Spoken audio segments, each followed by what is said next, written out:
We arrived at the village around 10 p.m. when darkness had already settled and most people were sleeping.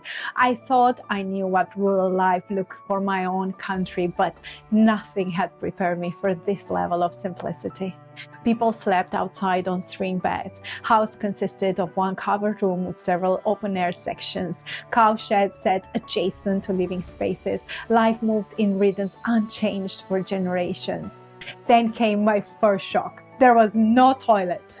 I'd seen the Bollywood movie Act Toilet starring Akshay Kumar, which I highly suggest you watch, based on a true story about a man fighting for his wife's right to have a toilet in their home. But I experienced this reality firsthand was jarring. Everyone used the fields for their bathroom needs. This wasn't just cultural difference, it was stepping back in time. That night, I slept in a house single-covered room with Ruchi while the family slept outside on beds under the stars. So I'm going to sleep in this room. I am lucky. I will be sleeping in the bed inside the room. This is my backpack. And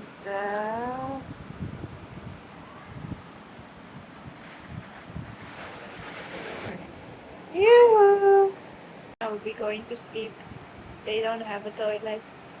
Tomorrow we are going to go to the toilet in the fields. Isn't it exciting? Yeah. So I'm going to sleep. Before dawn, Ruchi gently woke me. "We're going to the fields with the other women," she whispered.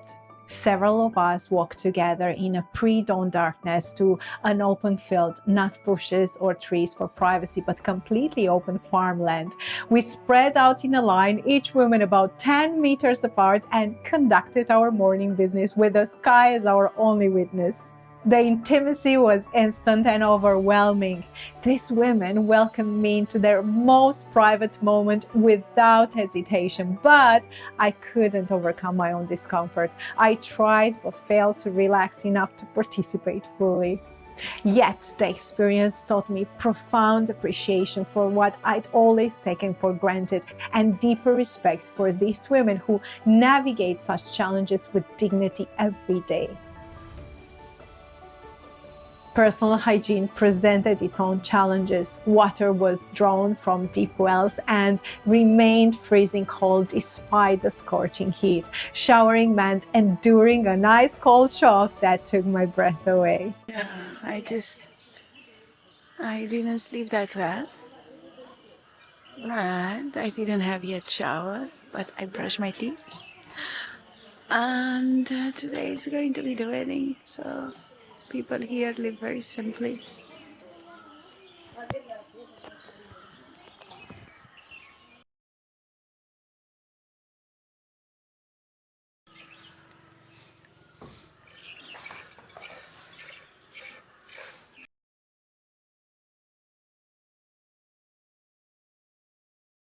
Electricity was a precious commodity, perhaps 3-4 hours available out of every 24. My phone batteries died, my solar charger proved inadequate, and I found myself disconnected from the digital world entirely. But the villagers' generosity amazed me.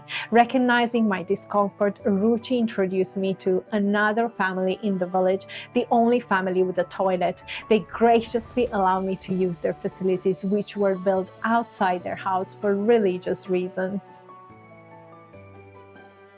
The wedding itself was pure magic. Preparations began with all women rolling puris, round bread dough flattened and fried in oil over open fires. I joined in trying to make myself useful, though they treated me more like an honored guest than a helper. Nevertheless, I rolled some puris, and yes, I can make perfect round ones because I rolled many puris in my life.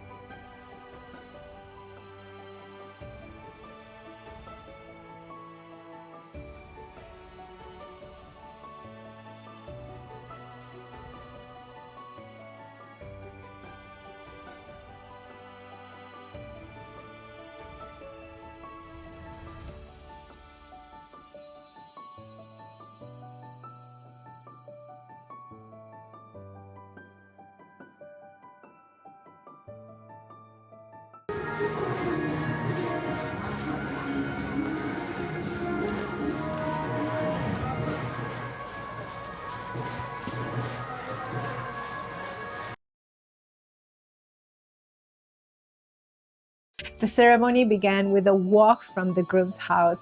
He was dressed in traditional clothes and led the way while the rest of us followed, dancing and celebrating. There was loud music, bright colors, and everyone seemed genuinely happy.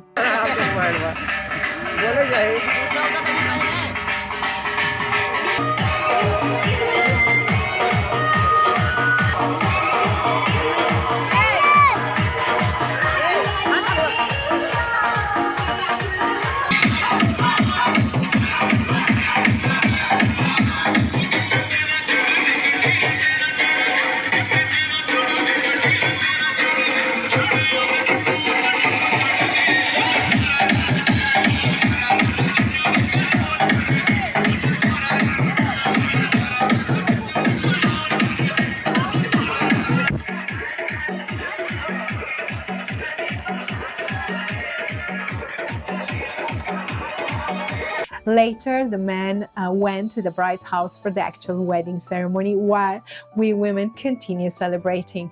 They returned the next morning with the bride.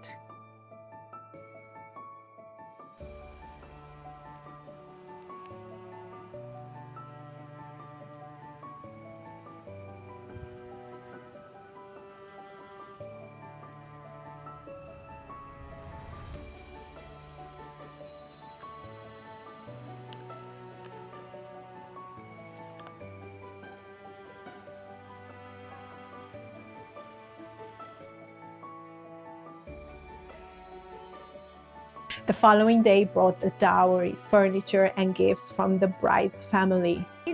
Yes. All is from dowry. Yes. That's why they didn't decorate the room. But they should. It felt like I was watching tradition come to life, but this wasn't a show. This was real people living their lives and letting a stranger like me take part in their special moments.